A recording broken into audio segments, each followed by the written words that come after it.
دور دراز سے ایک یہودیوں کا بچہ تھا، آیا کرتا تھا حضور کی بارگاہ میں۔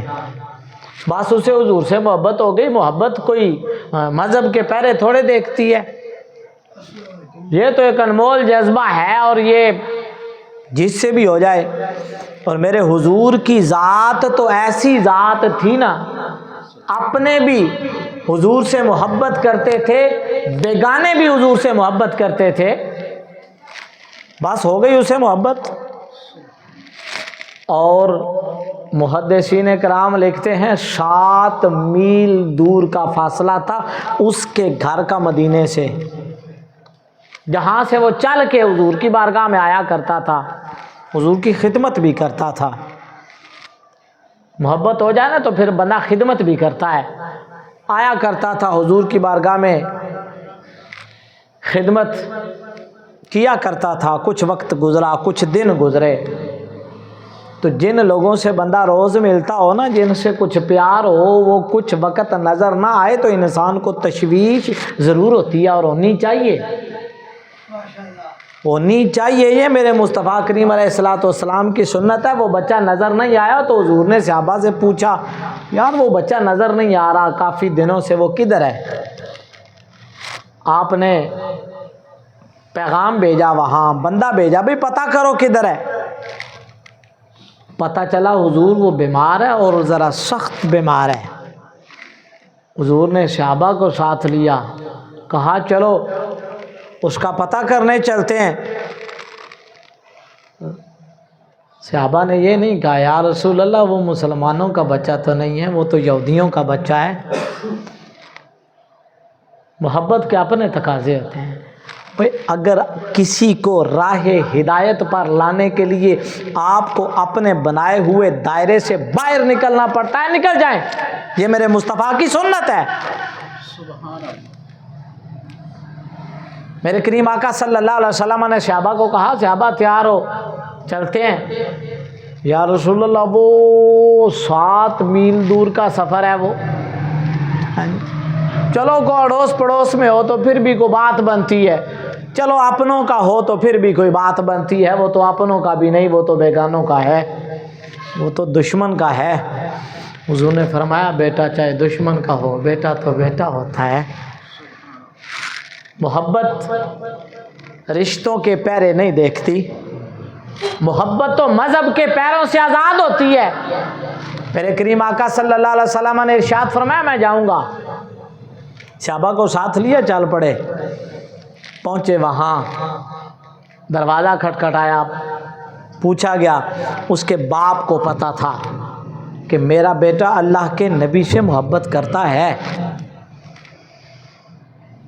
گھر یہودیوں کا تھا، پیدا وہ یہودیوں میں ہوا تھا، پلا بڑا وہ اس ماحول میں تھا، لیکن محبت دل کے اندر حضور کی تھی، محبت کرتا تھا، حضور کے اخلاق سے متاثر تھا۔ حضور چل کے تشریف لے گئے وہاں پر۔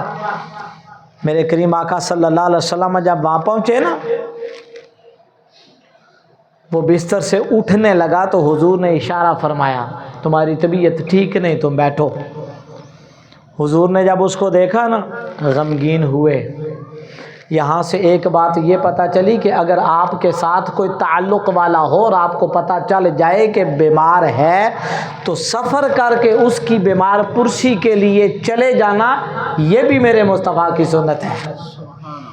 وہ صرف حلوہ کھانا ہی سنت نہیں ہے، صرف پگڑی پہننا سنت نہیں ہے، صرف چہرے پر سنت مصطفیٰ داڑھی نہیں ہے، اپنی خواہشات کو ذبح کر کے دشمن کے گھر بھی خیریت معلوم کرنے کے لیے چلے جانا، یہ بھی میرے مصطفیٰ کی سنت ہے۔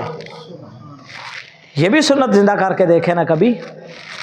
صحابہ ساتھ ہیں، حضور تشریف لے گئے، سراندے کی طرف بیٹھ گئے۔ میں نے جو بات شروع کی تھی میں اس نقطے پہ آپ کو لے کے آتا ہوں کہ حضور کی زندگی کی سب سے بڑی خواہش یہ تھی کہ میری وجہ سے کسی کی آخرت سنور جائے۔ جی ہم تو دنیا سنوارنے میں لگے رہتے ہیں نا، یہ جو پتہ ہی نہیں ہے ہاں جی یہاں سے بھی باہر نکلیں گے یا نہیں، یہ جو جتنے یہاں 50 60 70 80 سال کے لوگ بیٹھے ہوئے ہیں، امید پر دنیا گزار رہے ہیں. ایک لمحے کا کسی کو پتا ہے کہ یہاں سے باہر نکلیں گے تو کیا ہونے والا ہے, یہاں بیٹھے بیٹھے کیا ہونے والا ہے؟ ہم میں سے تو کسی کو نہیں نا پتا. ایک منٹ میں وہ ذرا سی زمین ہلتی ہے نا تو اوپر نیچے ہو جاتی ہے عرش ہے.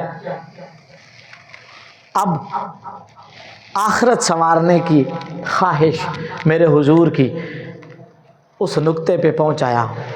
اب اس کی جان نکلنے والی ہے, وہ نزع کے عالم میں پہنچ چکا ہے.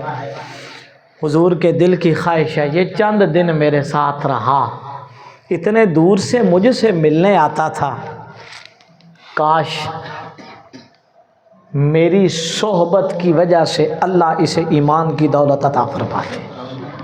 یہ خواہش ہے. اپنی صلاحیت کو پازیٹیو وے پر لے کر جانا کسی نے سیکھنا ہے تو دروازہ مصطفیٰ پر آئے, اسے پتہ چلے کہ حضور کی زندگی لوگوں کی آخرت کو تبدیل کرنے میں گزر گئی. حضور کی خواہش یہ تھی, حضور کو مال سے خوشی نہیں ہوتی تھی, حضور کو دولت سے خوشی نہیں ہوتی تھی, حضور کو زمینیں دے دی جائیں خوشی نہیں ہوتی تھی, جتنی خوشی حضور کو اس بات سے ہوتی تھی کہ میرے ساتھ جڑا ہوا کوئی بندہ راہ راست پر آ گیا ہے. میرے کریم آقا صلی اللہ علیہ وسلم آپ نے دعوت دے دی, آپ نے کہا بچے پڑھ لے لا الہ الا اللہ محمد رسول اللہ.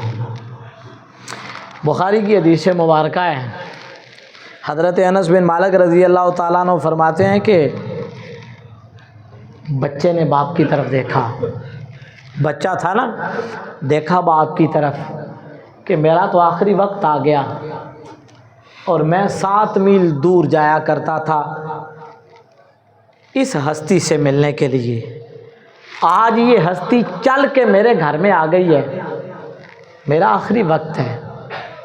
تھا یہودی لیکن پتہ اسے تھا کہ یہ اللہ کے سچے نبی ہیں.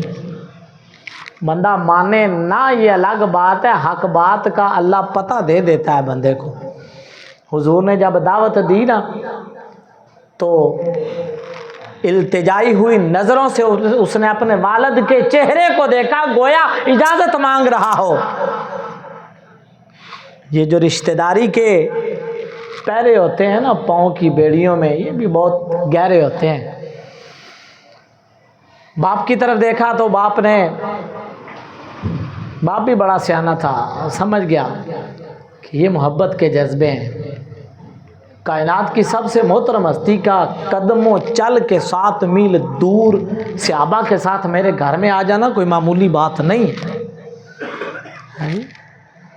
ہم تو التجائیں کرتے ہیں نا, یہ تو اس یہودیوں کے بیٹے کا مقدر تھا. ہم تو کہتے ہیں چسوئے من گزر آری, من مسکین سے ناداری, فدائے نقش نالینت کنم جاں یا رسول اللہ.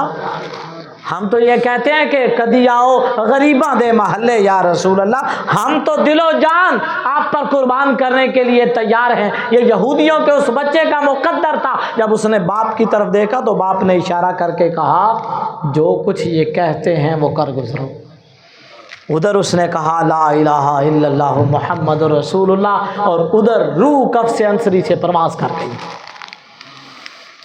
واہ کیا خوبصورت انداز ہیں. صحابہ فرماتے ہیں میرے کریم آقا صلی اللہ علیہ وسلم جب باہر تشریف لائے خوشی کے ساتھ آپ کا چہرہ مبارک چمک رہا تھا, دمک رہا تھا. میرے کریم آقا صلی اللہ علیہ وسلم کا اظہار مسرت دیدنی تھا. بہت کم حضور کو اتنا خوش دیکھا گیا. حضور کی زبان پر الفاظ تھے کہ اللہ تعالیٰ نے میرے وجود کی وجہ سے اسے جہنم سے آزادی عطا فرما دی.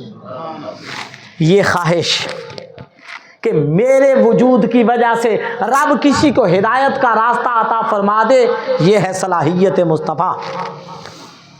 ہمارے اندر بھی پیدا ہوئی کبھی؟